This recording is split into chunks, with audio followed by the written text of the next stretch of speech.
The Tiger and the Goat. Chapter 4. Alighting at the station, I realised that without my phone I had no map. Miraculously, asking the way actually worked. After half an hour traipsing through the dreary town, I was wandering along a path by a muddy riverbank.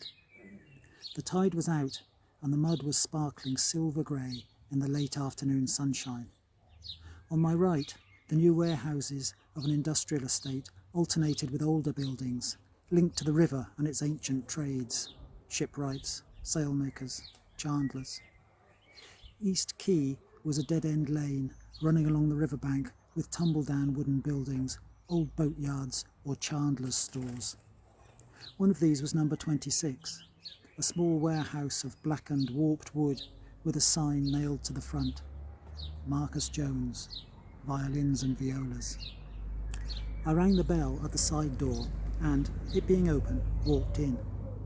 A large room, perhaps half the size of the building, well lit by fluorescent lights, 4 rows of workbenches across the middle and more benches around the outside.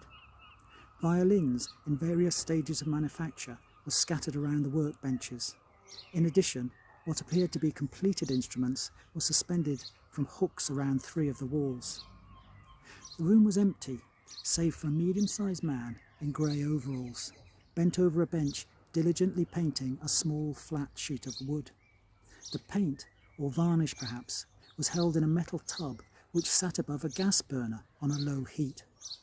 Numerous tins of chemicals were lined up on the bench. They gave off a heady smell of solvent.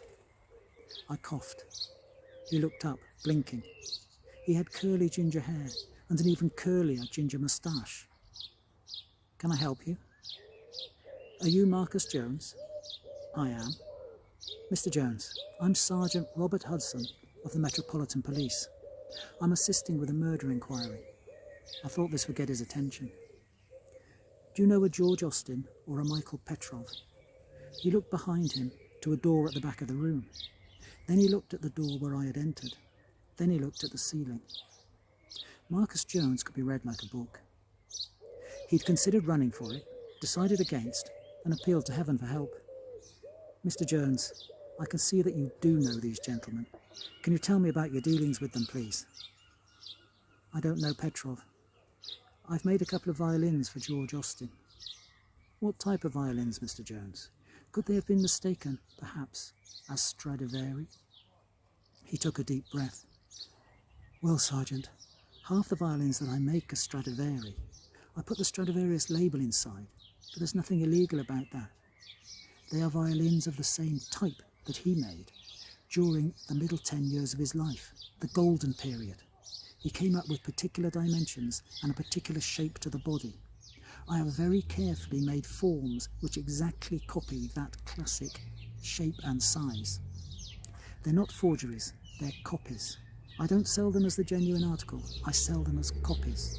You can copy any work of art. You can copy a Cézanne, even if it's just as good as a Cézanne, so long as you don't sell it as a Cézanne. But sell it as your own work, then you've not committed a crime." "When did you sell these to George Austin?" "Well, I've made a few for him over the years." I took the broken pieces of Petrov's violin out of the shopping bag and showed them to him. Would this have been one of them? He took the pieces and looked at them for some time. This was the latest one. It was an exact copy. He gave me photographs of an original Strad and asked me to make an exact copy. The shape of the grain, the detailing, the scrolling, exact. It took some doing. It cost him a lot of money. At that moment, the door at the back of the room opened and Annabelle glided in, dressed today in a long full skirt of burgundy drapery and a frilled blouse. The effect was of a gypsy girl in a Hollywood musical, say around 1955. "It's all right, Marcus," she said. "I'll explain." Marcus looked over at her, shrugged with relief, and picked up the violin back on which he had been working, examining the grain through its sheen of chemical coating.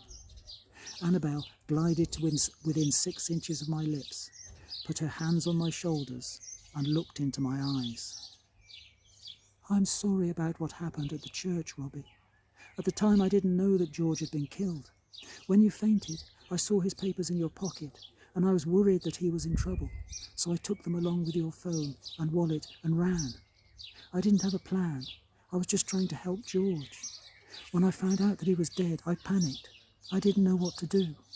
I sent my resignation into the orchestra because I was afraid for myself, and came here to check that Marcus was okay. I was worried that he or I could be next." What was she saying?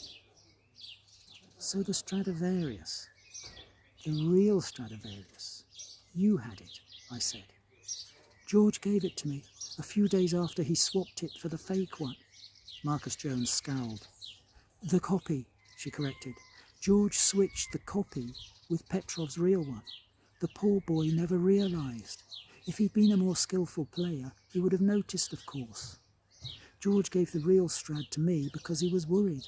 He thought he was being followed. He thought someone knew the value of it and was after him to steal it or worse." She turned away, wiping tears from her eyes. Then, facing me again. "I was playing the real one this morning, in the church. You heard its magic." "Where is it now?" "It's here, in the back room." "Robbie, why was George killed? How is even a Stradivarius worth a man's life?" "Kids knife each other every day for much less. But there are other motives. Jealousy, anger, revenge." I looked at her closely as I listed the motives. But she was giving nothing away. She knew more than she was telling me, that was clear. But how much more? I looked closely at Marcus. "If the violin was motive for the murder, then you are now in danger. You should lock your front door at least." "I could go away," he said.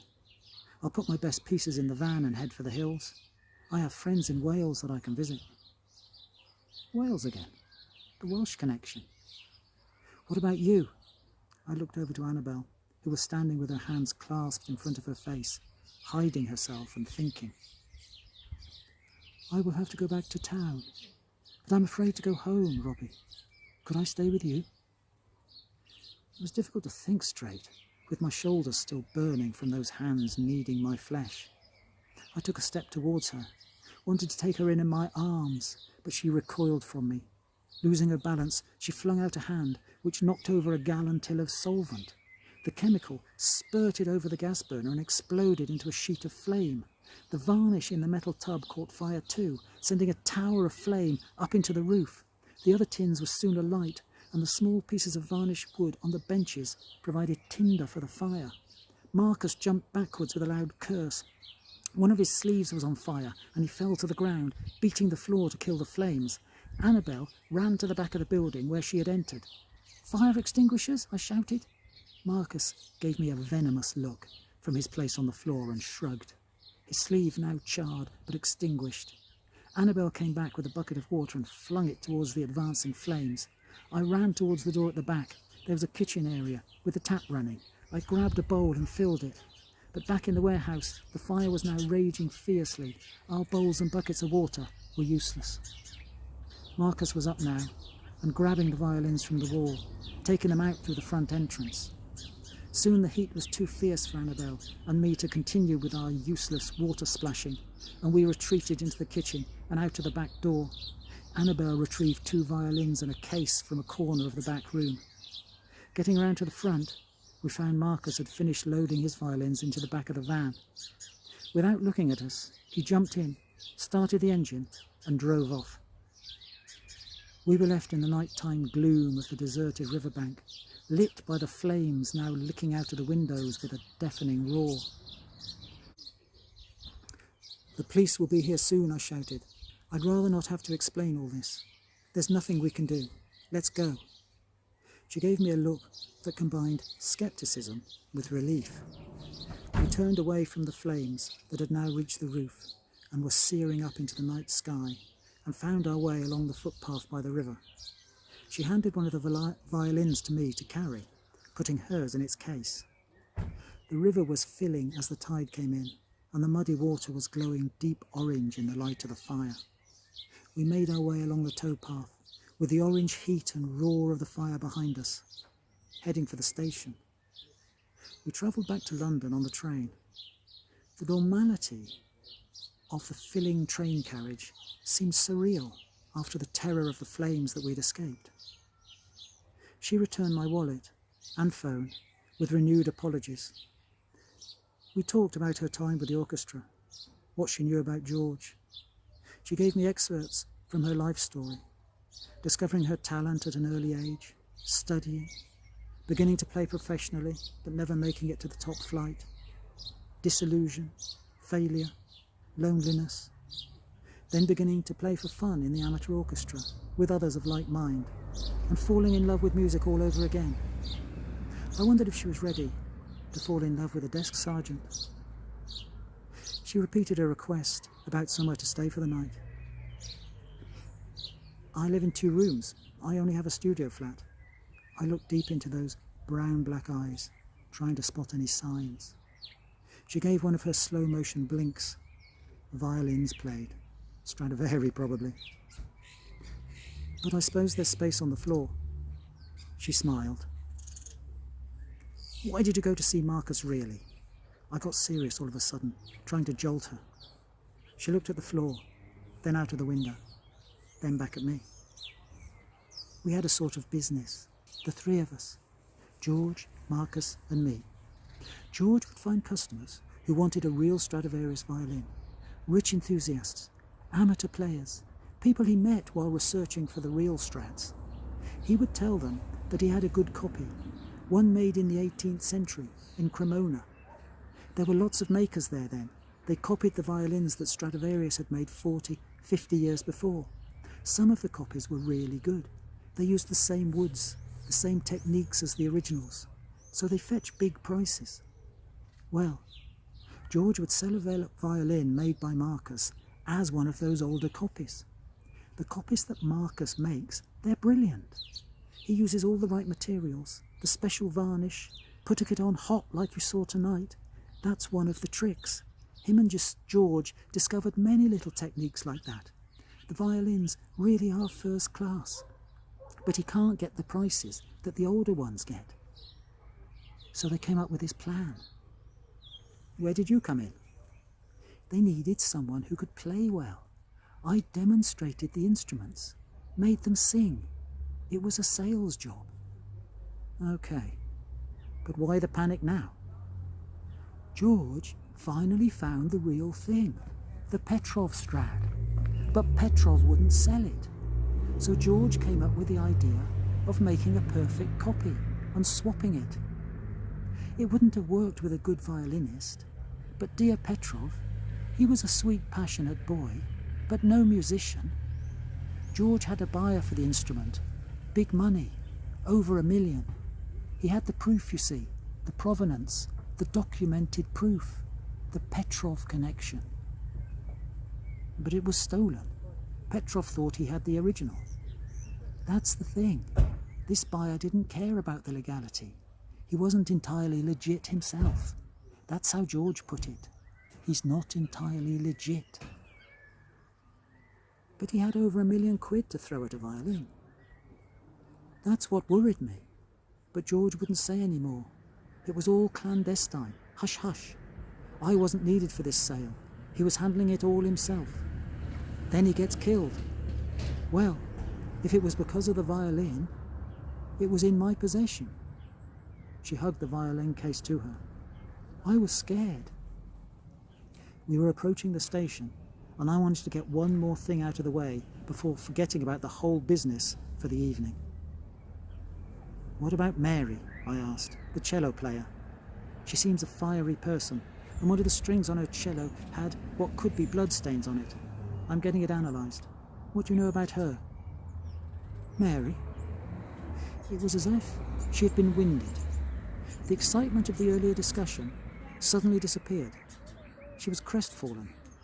She looked at me with deep concern in those big brown almond eyes. She spoke very quietly, robotically. I really couldn't say. I don't know much. about Mary.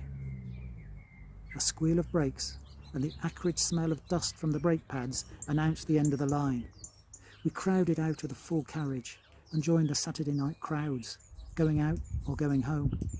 We were heading for the tube and getting swept along in the bustle. She was right behind me as we hurried down the escalator, hitting the bottom like droplets in a waterfall, splashing into the underground caves. I took the sharp left onto the platform going south, looked up to check the time of the next train. 2 minutes, I said, looking around. She was gone. People everywhere. No Annabelle. I fought my way back against the tide of the crowd, calling her name. Nowhere. She was gone. Then I spotted her near the top of the escalator, climbing quickly in the stream of fit people, marching on the left, rushing upwards. I was left in the underworld. Pursuit was pointless. I stood there paralysed, with the crowds swirling past. I allowed the crowd to push me onto the train. Allowed the train, the bus, to carry me. Allowed my feet to walk me home. Home, so-called. I walked in like a stranger, sneaking into another's room. I discovered a threadbare sofa, a dumb stereo, scattered books, discarded clothing. I had imagined a place animated by the presence of another, with music to play, books to discuss, the news to swear at, together. To hell with that. I needed a shower. I needed a roast beef sandwich. I needed a big whiskey and a good night's sleep. In my hand was the violin, which I'd been carrying for her. I peered inside at the mouldering label, just able to make out the famous maker's name. But was it a real one, or a fake?